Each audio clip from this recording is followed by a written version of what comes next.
Hello guys, आप सभी का स्वागत है आप ही के अपने channel B R Uday classes पे। और आज के इस वीडियो में हम लोग करने वाले हैं क्लास 10th फिजिक्स के 25 ऑब्जेक्टिव क्वेश्चन। और ये जो ऑब्जेक्टिव क्वेश्चन है ये एकदम वीवीआई वाले हैं। वीवीआई का अर्थ होता है वेरी वेरी इंपॉर्टेंट, यानी कि बहुत बहुत ज़रूरी क्वेश्चन मैंने आज आपके लिए लाए हैं। ये फिजिक्स के अगर आप लोग 25 क्वेश्चन पढ़ के जाते हो तो इसमें से 5 से 10 ऐसे क्वेश्चन होंगे जो डायरेक्ट आपके एग्जाम में आएंगे। तो आप लोग क्या करो, वीडियो को शुरू से लेकर लास्ट तक देखते रहो, क्वेश्चन याद खुद पे खुद ही हो जाएगा। तो चलिए आज के वीडियो को स्टार्ट करते हैं। तो अपना जो फर्स्ट नंबर क्वेश्चन है वो ये है कि प्रकाश के परावर्तन के कितने नियम है। तो ये तो बहुत ही इजी वाला क्वेश्चन है कि प्रकाश के परावर्तन के कितने नियम है। हम सभी जानते हैं कि प्रकाश के परावर्तन के 2 नियम है। यहाँ पे ऑप्शन नंबर ए बिल्कुल ही राइट आंसर हो जाएगा। उसके बाद जो नेक्स्ट क्वेश्चन है वो ये है कि अवतल लेंस का आवर्धन यानी कि एम बराबर क्या होता है। तो जो अवतल लेंस का आवर्धन होता है उसके बराबर होता है वी बाई यू,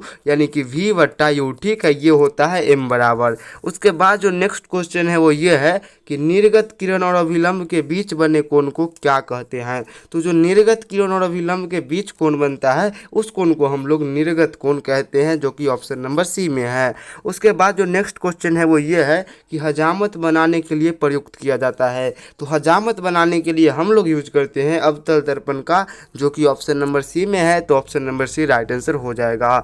उसके बाद जो नेक्स्ट क्वेश्चन है वो ये है कि लेंस की क्षमता का एसआई मात्रक होता है। तो जो लेंस का क्षमता होता है उसका एसआई मात्रक होता है डायोप्टर, जो कि ऑप्शन नंबर ए में है। उसके बाद जो नेक्स्ट क्वेश्चन है वो ये है कि अवतल लेंस की फोकस दूरी होती है। तो जो अवतल लेंस है उसकी फोकस दूरी होती है ऋणात्मक, जो कि ऑप्शन नंबर बी में है। उसके बाद जो नेक्स्ट क्वेश्चन है वो ये है कि दूर दृष्टि दोष में कहाँ की वस्तु दिखाई नहीं देती है। तो अगर दृष्टि दोष दूर का है तो निकट की वस्तु दिखाई नहीं देती है। उसके बाद जो नेक्स्ट क्वेश्चन है वो ये है कि सामान्य आँख के लिए स्पष्ट दर्शन की न्यूनतम दूरी होती है। तो जो सामान्य आँख होता है उसके लिए स्पष्ट दर्शन यानी कि स्पष्ट देख पाने की न्यूनतम दूरी होती है 25 सेंटीमीटर। ठीक है, उसके बाद जो नेक्स्ट क्वेश्चन है वो ये है कि निकट दृष्टि दोष में किस लेंस का उपयोग किया जाता है। तो जो निकट दृष्टि दोष जब आँख में हो जाता है तो उसको ठीक करने के लिए हम लोग उपयोग करते हैं अवतल लेंस का। ठीक है, उसके बाद जो 10 नंबर क्वेश्चन है वो ये है कि जब किसी चालक तार से विद्युत धारा प्रवाहित होती है तो गतिशील कण क्या होता है। तो जब भी कोई भी चालक तार हो, कोई भी तार हो, उससे विद्युत धारा अगर जा रही है तो उसमें गतिशील कण इलेक्ट्रॉन होती है, जो कि ऑप्शन नंबर सी में है। उसके बाद जो नेक्स्ट है वो ये है कि धारा मापने के यंत्र को क्या कहते हैं। तो जिस भी यंत्र से हम लोग धारा को मापते हैं उस वाले यंत्र को हम लोग कहते हैं आमीटर, या फिर ए मीटर भी इसको कहा जाता है।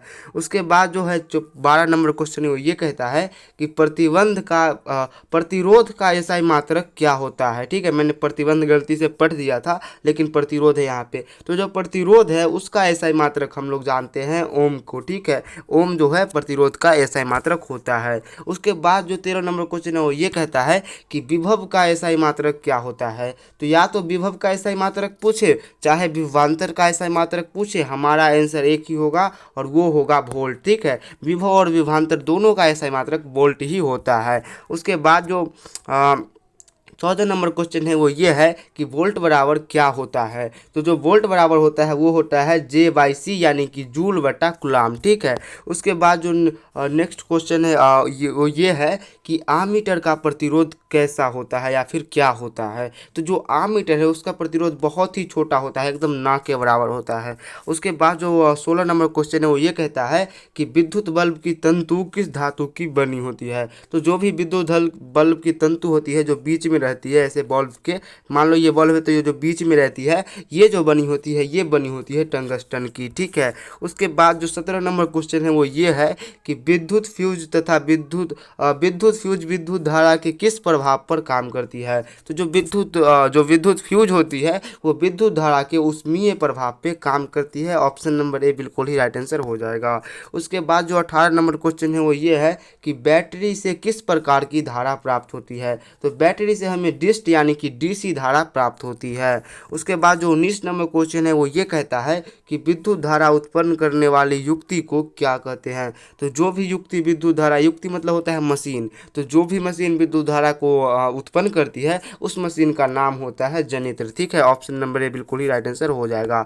देन जो उसके बाद 20 नंबर क्वेश्चन है वो ये है कि लघु पतन के समय परिपथ में धारा का मान होता है। तो जब भी लघु पतन होता है यानी कि शॉर्ट सर्किट होता है तो उस समय विद्युत धारा का मान क्या हो जाता है, बहुत अधिक बढ़ जाता है। ठीक है, और प्रतिरोध बहुत अधिक कम हो जाता है।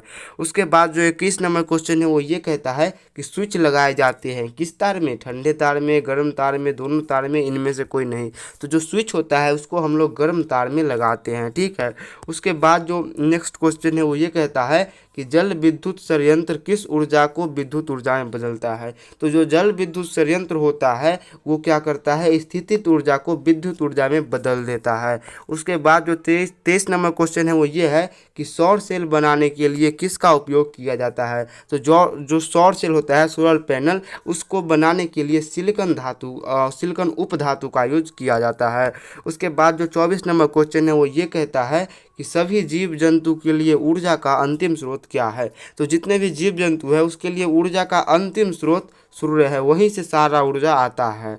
उसके बाद जो 25 नंबर क्वेश्चन है वो ये कहता है कि अनवीकरणीय ऊर्जा है। तो इनमें से अनवीकरणीय ऊर्जा है कोयला से प्राप्त ऊर्जा, क्योंकि एक दिन कोयला खत्म हो जाएगा, उसके बाद हम लोग कोयला से ऊर्जा प्राप्त नहीं कर सकते। तो दोस्तों यही था आज के 25 ऑब्जेक्टिव क्वेश्चन। होप कि आप लोग को वीडियो पसंद आया होगा। प्लीज़ पसंद आ गया होगा तो एक लाइक और एक सब्सक्राइब कर दीजिए ताकि फ्यूचर में आप लोग ऐसे ही वीडियो देख सको।